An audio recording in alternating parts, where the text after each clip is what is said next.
तो welcome guys, सबका स्वागत है एक और नए वीडियो में। तो चैप्टर 122 की स्टार्टिंग में दिखाया जाता है उसी बंदे को जिसे पुराने चैप्टर्स में लिन ने ब्लड रिवर में गिरा दिया होता है, और वो बैठ के अपने अंदर का जितने भी बचा कुछ ब्लड रिवर होता है उसे हटा रहा होता है। और तभी हमें दिखाया जाता है उसका एक सीनियर आ जाता है और वो कह रहा होता है अब मुझे लगता है तुम्हारे अंदर जितनी भी गंदगी है वो साफ हो गई होगी। और तभी हमें दिखाया जाता है उस बंदे को जिसका नाम होता है चैंग गैंग। वो भी एक डिसेपल होता है द ग्रेट वॉइड सेक्ट का, और वो एक ओरस कोर स्टेज का कल्टिवेटर भी होता है। आगे चैंग कहने लगता है ये सही समय तो नहीं है, लेकिन तुम्हारे पास जो इन्फॉर्मेशन है तुम वो मुझे बताओ। आगे यांग कहने लगता है वो आदमी जिसने टैंग जी को मुझे खोजने के लिए हायर किया था, अब वो भी द ग्रेट वॉइड सेक्ट का एक डिसेपल बन चुका है, और अब ग्रेट वॉइड सेक्ट भी उस टाविस्ट लिन को मारना चाहता है। आगे चैंग कहने लगता है वो आदमी तो बस ऐसा ही है, वो बस एक बेकार सा आदमी है जिसने हमें इन्फॉर्मेशन दी, अब वो एक डिसेपल बन चुका है हमारे ग्रेट वॉइड सेक्ट का। आगे यांग कहने लगता है जब मैं लिन से मिला था तो बस QI डिसेपल लेवल 10 का था 1 साल पहले, और भले ही उसने बहुत ज़्यादा इम्प्रूवमेंट किया होगा, लेकिन वो अभी भी सिर्फ फाउंडेशन एस्टेब्लिशमेंट स्टेज का बिगिनर लेवल का एक कल्टिवेटर ही होगा। तो क्या तुम्हें सचमुच इन्फॉर्मेशन चाहिए उसे मारने के लिए? आगे चैन बताने लगता है कि इंटेंस फ्लेमिंग सोर्ट सेक्ट का एक एल्डर फैमिली का एक मेंबर, और मार्केस ऑफ जुआनजी का एक स्टूवर्ड यानी कि बटलर, और थंडरक्लैप टेम्पल का एक मोंक, ये सभी ओरस कोर स्टेज के कल्टिवेटर थे, लेकिन उस टाविस्ट ने इन सभी को हरा दिया है। तो क्या तुम्हें अभी भी लगता है कि वो बंदा सिर्फ फाउंडेशन एस्टेब्लिशमेंट स्टेज के बिगिनर लेवल पर होगा? बात सुन के यहाँ कहता है इम्पॉसिबल, ये कैसे हो सकता है? उसके पास जरूर कोई ना कोई बेकार सी ट्रिक्स होगी, जैसे कि उसने मुझे गिराया था उस ब्लड रिवर में उन बेकार से ट्रिक्स के साथ। उसके बाद चैंग गुस्से से कहता है कि मेरे आंखों के सामने उसने 3 ओरस कोर स्टेज के कल्टिवेटर के साथ फाइट किया था, उनमें से 2 को उसने वहीं पर मार दिया और 1 को उसने जिंदा पकड़ लिया। तो अभी भी तुम्हें लगता है कि उसके पास बेकार सी ट्रिक्स होगी? ये बात सुन के यांग बहुत ही ज्यादा डर जाता है और कहता है 1 वर्सेस 3 ओरस कोर स्टेज के कल्टिवेटर के खिलाफ वो बस 1, ये तो बिल्कुल नहीं हो सकता। उसके बाद यांग कहने लगता है ये कैसे हुआ, मुझे तुम बताओ। आगे चैन बताने लगता है जहाँ तक मुझे याद है उसने एक पपिट को समन किया था, और वो एक वॉरियर पपिट था। आगे यांग पूछने लगता है तो वो पपिट के पास सच में बहुत ज़्यादा ग्रेट पावर होंगी, लेकिन उस बेकार से बास्टर्ड ने उस जैसे पपिट को रिफाइन कैसे किया? उसके पास इतनी स्ट्रेंथ ही नहीं है। आगे चैन बताने लगता है कि उस पपिट से निपटना तो बड़ी बात नहीं है, लेकिन तुम्हें पता है उसके पास बहुत सारी फॉर्मेशन है। उसके पास एक फॉर्मेशन है जिसका नाम है the great swamp of ancient resin. हमें उस स्पेल के बारे में पता चला है, और उसने उस स्पेल के साथ में 3000 डिवाइन मार्शल आर्मी का सामना किया था, और उनमें से बहुत सारे ओरस कोर स्टेज के कल्टिवेटर भी थे। और उसके पास एक और फॉर्मेशन जिसका नाम है सेलेस्टियल डिस्ट्रॉयर फॉर्मेशन। सुन के यांग कहने लगता है क्या फॉर्मेशन? अगर चैन को गुस्सा आता है और वो कहता है ये बात सुन के मुझे लगता है कि तुम्हें इस सब के बारे में कुछ नहीं पता है। और उसकी ये बात सुन के जो यांग होता है वो भी डर जाता है, और आगे चैंग कहता है मैं तुम्हारे ऊपर एक प्राइमोर्डियल वाटर ऐसे ही वेस्ट कर दिया, तुम तो सच में एक बेकार हो। तभी एक बंदे की एंट्री होती है और वो कहता है कि मुझे लगता है कि तुम दोनों टाविस्ट लिन को मारने की प्लानिंग कर रहे हो। कि तुम्हारे ग्रेट वॉइड सेक्ट के पास एक आर्टिफैक्ट नहीं है जिससे तुम किसी भी फॉर्मेशन को तोड़ सको? तुम अपने सीनियर पैंग को क्यों नहीं बुलाते हैं इस सब चीज़ के लिए? और ये बात सुन के वो कहते हैं हाँ हमें सीनियर पैंग को बुलाना ही होगा, और वो सीनियर पैंग को बुलाने लगते हैं। वो तभी चैंग जाता है और सीनियर पैंग से बात करता है। वो कहता है कि सीनियर पैंग मुझे आपको कुछ बताना है। और यांग जैसे ही उन्हें देखता है होता है जो पर्सन है वो द ग्रेट वॉइड सेक्ट के फ्रंट के रेल्म वेफेयर है। पैंग जी पता नहीं ये वेफेयर क्या है। आगे हमें बताया जाता है जो रेल्म वेफेयर होते हैं वो जितने भी बड़े बड़े सेक्ट होते हैं उनके बोलने वाले पर्सन्स होते हैं, और ये हमारे और जितने भी अलग अलग सेक्ट्स हैं सबके बीच में रिलेशंस बनाए रखते हैं।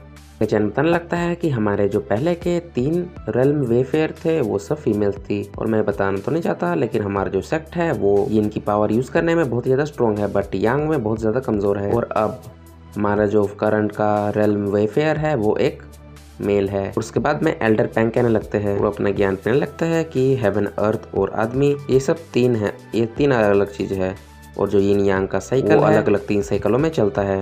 ये अजीब कैसे हो सकता है?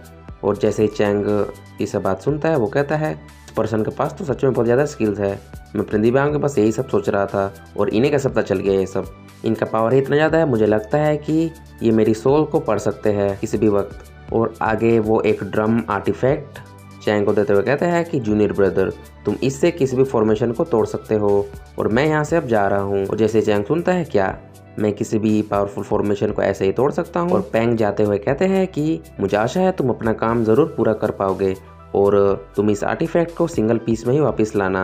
और चैंग कहता है ठीक है। लेकिन जाते हुए तभी वो चैंग से कहते हैं कि बाय द वे उस टाविस्ट का एक मेंबर फॉर्मर मेंबर रह चुका है शी फैमिली का और वो बस अभी 5 या 6 साल और वो अभी बस 5 या 6 साल का है। चैंग कहता है ठीक है मास्टर, और जब तुम उस टाविस्ट को मार दोगे तो तुम उस बच्चे को वापस सेक्ट में ले आना। उस बच्चे के पास में सच में बहुत ज़्यादा पोटेंशियल और टैलेंट है, वो ऐसे ही वेस्ट चले जाएगा। तो तभी चैंग कहता है कि सीनियर, मैं आपकी जितनी भी बात है सबका पालन करूँगा, और वो चले जाते हैं। और उसके बाद यांग आता है और वो कहता है सुनो चैंग, क्या तुम उस टाविस्ट लिन को ढूंढने जा रहे हो? क्या तुम्हें पता है कि अभी वो कहाँ पर है? उसके बाद चैंग कहता है कि मुझे उसका लोकेशन के बारे में कुछ एग्जैक्ट तो नहीं पता, लेकिन मुझे एक न्यूज़ मिली थी और उस न्यूज़ में हमें बताया गया था कि वो अभी नॉर्दर्न भाग में है माउंट कुनलुन के, और वो लगभग वहीं आसपास में होगा।